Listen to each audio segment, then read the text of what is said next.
Bonjour, aujourd'hui je vais vous parler un peu des jeux sur Switch pour les 3 à 6 ans. Euh, et après je vous parlerai aussi un peu de comment jouer son rôle de parent et un peu les dangers des écrans. Mais ça je vais essayer vite fait de vous en parler. Vous retrouverez le reste sur mon blog, donc je vous mettrai le lien en dessous de la vidéo. N'hésitez pas non plus à vous abonner. Donc je suis nordiste, donc je suis nordiste, mais pas que. Je suis aussi papa et donc voilà, je vais essayer de vous parler des différents jeux que j'ai sélectionnés pour mon fils de 4 ans. Donc le premier jeu que j'ai sélectionné en fait c'est Just Dance. Donc l'intérêt de Just Dance, c'est que on n'est pas obligé de comment je peux dire ça, de savoir trop utiliser la manette. Parce que le problème quand on a 3 ans, c'est la coordination et il y a beaucoup de choses bah, voilà, qui sont très très difficiles hein, pour un enfant d'être appréhendé. Donc ben, John Sedan vous permet juste en fait d'être tranquille avec votre enfant. Il suffit donc de mettre la dragonne comme il faut. Et il y a un mode donc de jeu qui permet justement cette possibilité-là de, de danser avec son enfant. Donc il doit y avoir 11-12 chansons sur le mode Kids. Donc voilà, il y a aussi la possibilité de danser sur les autres chansons, mais malheureusement, j'ai envie de vous dire qu'il y a beaucoup de chansons un peu pourries et il faut prendre la version Unlimited qui vous permet justement d'accéder à d'autres chansons. Donc voilà, il faut donc le Joy-Con, donc très très important. Bah forcément, c'est un jeu qui se joue essentiellement avec un comment dire un Joy-Con, donc vous pouvez pas utiliser la Switch Lite. Et d'ailleurs, je vous déconseille pour votre enfant d'utiliser la Switch Lite parce que l'idée c'est aussi de pouvoir jouer sur l'écran de la télé et pouvoir moduler justement le jeu. C'est important. Parce que ben un enfant, voilà, il faut pas le mettre 3 heures sur un jeu en tête à tête avec la console. Il vaut mieux moduler. Vous faites 2 séances d'une demi-heure dans la télé du salon, hein, tout simplement. Il faut pas que ça soit isolé, voilà, on va dire dans sa chambre ou sur une autre télé. Il faut que vous ayez la vue toujours sur ce qu'il fait parce que voilà, ça doit être récréatif. Et voilà, donc ça j'en parle dans la deuxième partie de ma vidéo. Donc là en fait vous avez un mode Kids qui se trouve ici.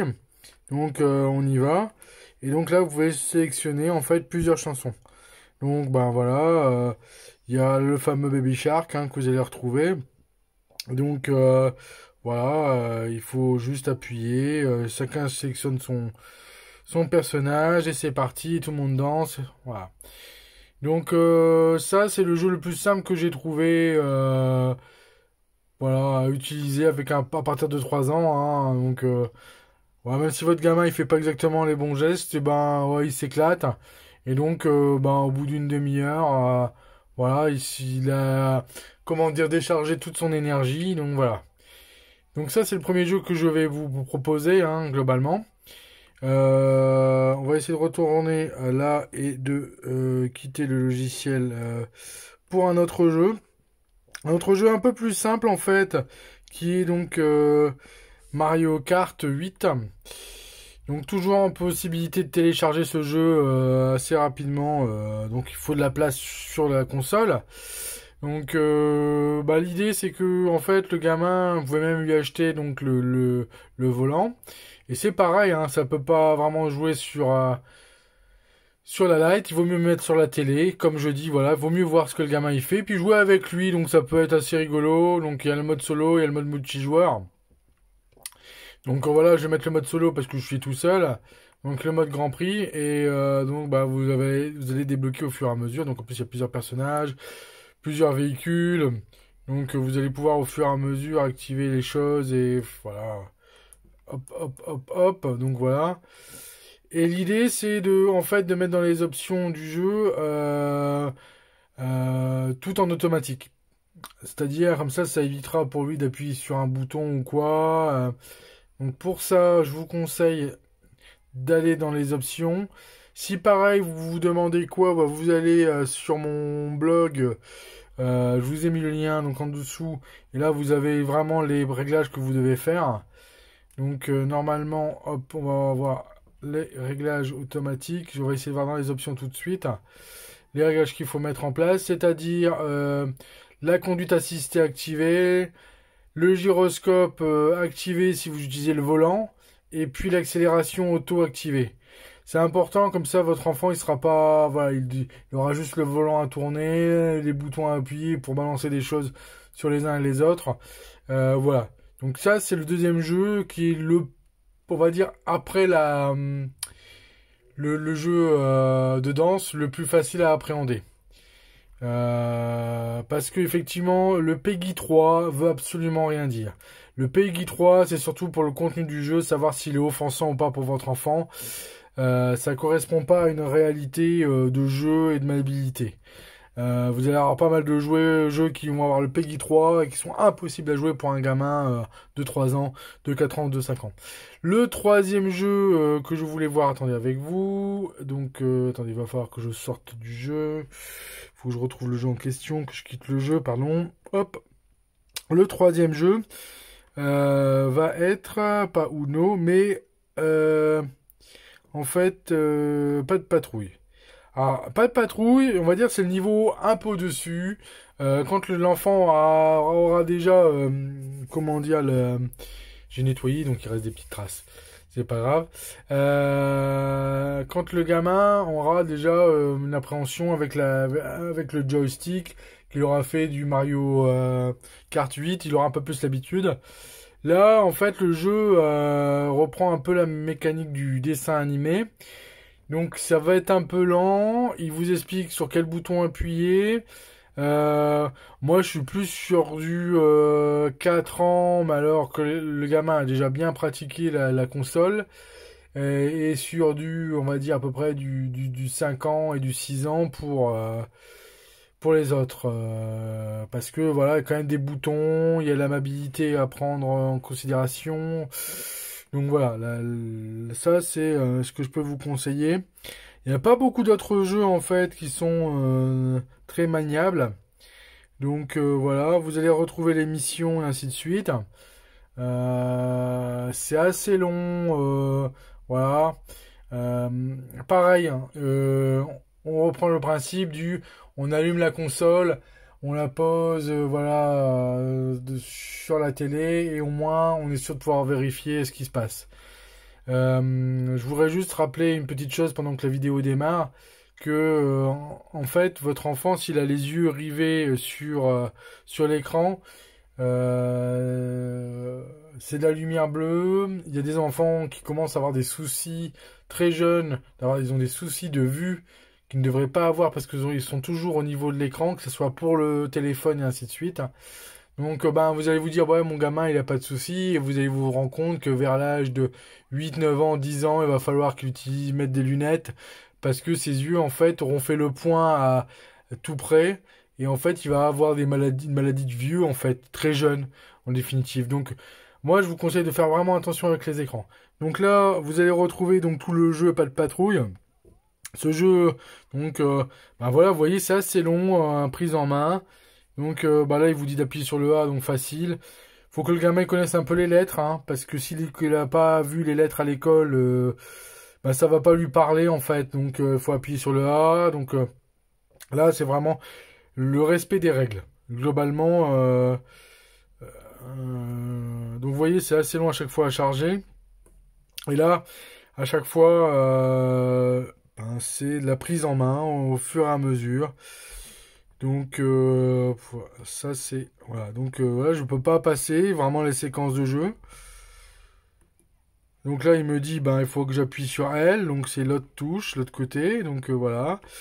Et puis au fur et à mesure, voilà, il va falloir voilà, essayer de sauter. Alors voilà, donc là vous voyez, c'est vraiment du pas à pas pour commencer. Donc voilà. C'est un peu l'idée du jeu en question. Donc B pour sauter, voilà. Quand on saute plusieurs fois, ainsi de suite. Donc voilà. C'est vraiment du pas à pas.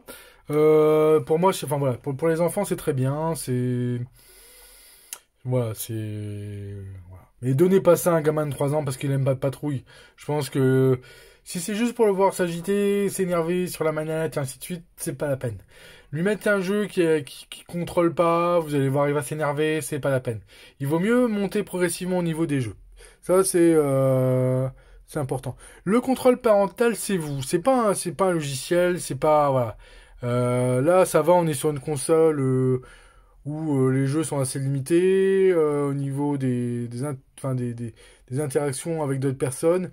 Moi, j'ai vu sur des jeux en ligne, voilà, des fois c'est très violent ce qu'on peut entendre, donc sur la Switch, c'est très bien. Donc le contrôle parental, c'est vous, donc vous êtes les parents, c'est à vous de fixer les limites. Alors, le jeu, c'est très simple. Quand vous avez fixé une demi-heure, vous prévenez 5 minutes avant votre enfant que vous allez arrêter le jeu. Et puis vous arrêtez le jeu normalement. C'est pas lui qui doit dominer la chose, c'est vous qui devez choisir ce qui est fait ou pas sur la console. C'est à vous de démarrer le jeu. C'est à vous de mettre les règles. C'est pas votre enfant de décider. Vous êtes adulte, il va y avoir des fois des cris, le gamin il va se mettre à rouler par terre et tout, mais il se dit que à un moment donné, en fait vous allez céder. Donc voilà. Ça, c'est pour la partie des jeux qui sont, on va dire, euh, qui sont payants. J'ai pas testé tous les jeux parce que ça me ferait un petit budget. Pour être honnête, les jeux, je les ai achetés en ligne sur certaines promotions quand c'était possible.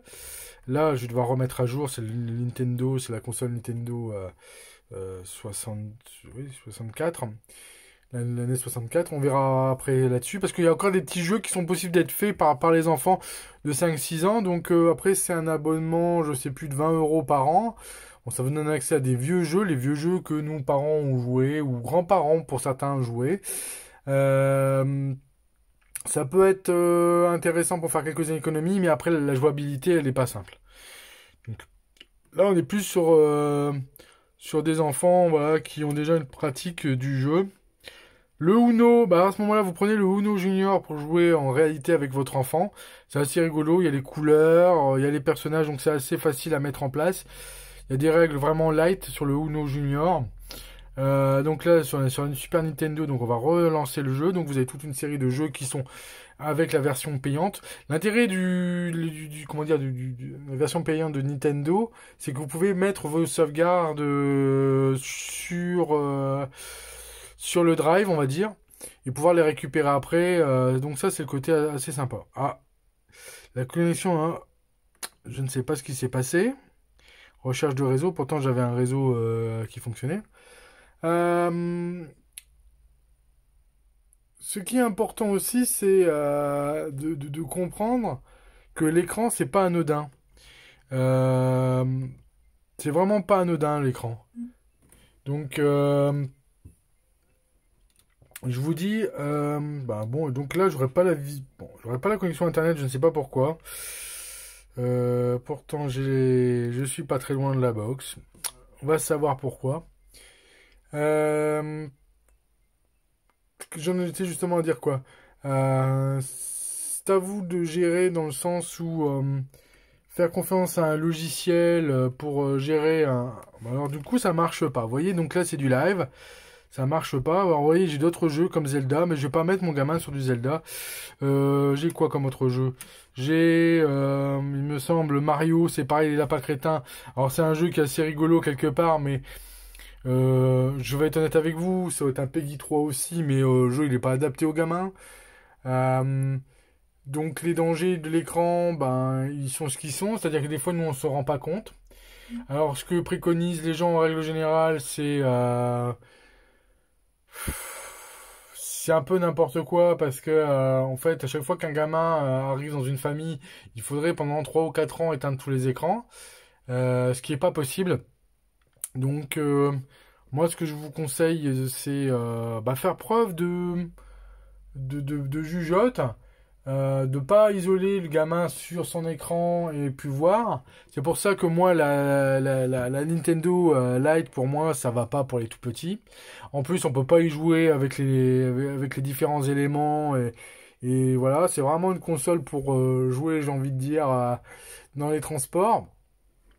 Moi, j'en suis venu à faire jouer mon petit parce que, ben, avec le confinement, il fallait aussi l'occuper. Et puis, des fois, il fait pas tous les jours beau. Donc, pour moi, c'est important voilà, qu'il ait aussi des activités un peu différentes. Mais en fait, ça doit être juste un outil d'apprentissage. Donc, ça doit pas être le principal jeu qu'il doit faire dans la journée. La console, ça doit pas être un acquis pour votre enfant. En fait, si il a pas été sympa, ça doit être une récompense. En fait, ça doit être une récompense. C'est bien conduit, ça s'est bien passé aujourd'hui. Hop, je te mets une demi-heure de jeu, voire deux demi-heures, une le matin et une en fin de journée. Mais ça doit pas devenir la récompense. Ça doit pas venir, voilà, un rituel. Ça doit être de temps en temps. C'est important. Surtout pour les plus petits. Moi, je vois beaucoup de gamins qui sont sur téléphone toute la journée. Et pour certains, en fait, ça les coupe de la réalité. Il faut savoir que ben, ceux de la Silicon Valley, ils sont pas bêtes, hein. Quand ils envoient leurs enfants à l'école, ils les envoient dans des écoles où il n'y a pas d'écran du tout. Parce qu'ils savent qu'il est important que les enfants soient aussi dans le monde réel, qui touchent des choses, des cubes, qui fassent des choses d'eux-mêmes. Et une console, bah, en fait, tout ce qui est programmé dedans, ça peut pas être changé par autre chose. Une boîte à chaussures, ça peut devenir un garage, ça peut devenir une maison pour le gamin, mais une console, tout ce qu'il y a dedans, ça reste, voilà, l'imagination est assez limitée. C'est pour ça qu'il faut limiter les écrans. Euh, mais pas interdire, parce que ça serait complètement hypocrite dans un monde où il y a que ça. Pas faire que ça, hein. Je rappelle aux parents, ouais, c'est facile, c'est une nounou qui est pas cher en définitive. Vous prenez un jeu qui coûte 30-40 euros, là, vous mettez votre gamin dessus et hop, vous êtes tranquille pour la journée. Ça, enfin, non, faut pas le faire parce qu'il y a un moment donné, vous allez le payer. En tant que parent, vous allez payer le truc, quoi. Moi, je vous le dis sincèrement, c'est reporter un problème à plus tard. Faire aussi attention aux jeux qui sont offerts parce que mamie, papy, vous avez une console, ils l'ont vu et tout, ils ont eu tiens, on va offrir au gamin Animal Crossing. Alors c'est un super jeu, hein, mais quand le gamin il a 3-4 ans qui sait pas lire, en fait, ça va être vite problématique. C'est-à-dire qu'il va vite s'agiter à faire des trucs. Il y a l'histoire, il y a le contenu qui est derrière. C'est important que le gamin, voilà, il soit pas juste là, appuyer sur du bouton pour appuyer sur du bouton. Faut que ça soit ludique, faut que ça soit interactif. Donc faire attention. Moi, je sais aussi que j'ai des amis enfin, qui ont des enfants qui sont un peu plus âgés. Et en fait, le jour de l'anniversaire, ils voient le petit copain débarquer avec un jeu à 50-60 euros. C'est un jeu de guerre interdit aux moins de 18. Là aussi, il faut faire gaffe, quoi. Je veux dire, Peggy 18, c'est pas, voilà, ça veut dire que le contenu qui est dedans est quand même un peu violent. Et quand vos gamins, il a 10-11 ans et qu'il se retrouve à faire des jeux de guerre avec des contenus quelquefois explicites, peut-être trop explicites, il faut y réfléchir. Ça, c'est important. Donc voilà. Je vous dis, moi j'ai mis quelques conseils et tout ce qu'il fallait sur mon blog. Vous avez le lien qui est en dessous. Je vous invite à faire attention. Et puis si vous avez des conseils de jeux que j'ai pas testé pour les 3 à 6 ans, n'hésitez pas, comme ça moi je vais le rajouter, je vais les tester avec mon fils. Je vous dis pas de patrouille, c'est un peu plus compliqué pour lui parce qu'il a 4 ans et demi, mais voilà. Là, au fur et à mesure, on va y arriver, mais il faut que votre enfant ne soit pas en difficulté en jouant à un jeu. Ça, c'est quelque chose d'important. Et pas faire confiance au Peggy, là, parce que voilà, là, pour le coup, c'est injouable, quoi. Un enfant de 3 ans avec certains jeux, voilà, c'est juste pas possible. Donc voilà, je vous demande de faire attention à vos enfants, c'est vous les parents. Et puis j'ai rajouté des conseils, j'ai pas pu tout dire, je suis peut-être un peu confus, parce que là c'est ma deuxième vidéo, j'essaie de m'y mettre un petit peu. Voilà. Pour les non-voyants, pour mon site, il y a une version audio qui est disponible. J'ai essayé de mettre vraiment tout le contenu audio, et il y aura aussi la version podcast de mon article qui sera aussi disponible en lien en dessous de la vidéo. Voilà, je vous souhaite bien vous amuser, et puis n'hésitez pas à faire un petit pouce positif ou négatif, à dire ce que vous aimez pas dans ce que j'ai fait. J'essaie vraiment de, voilà, de faire de mon mieux. Voilà, à bientôt, allez, salut.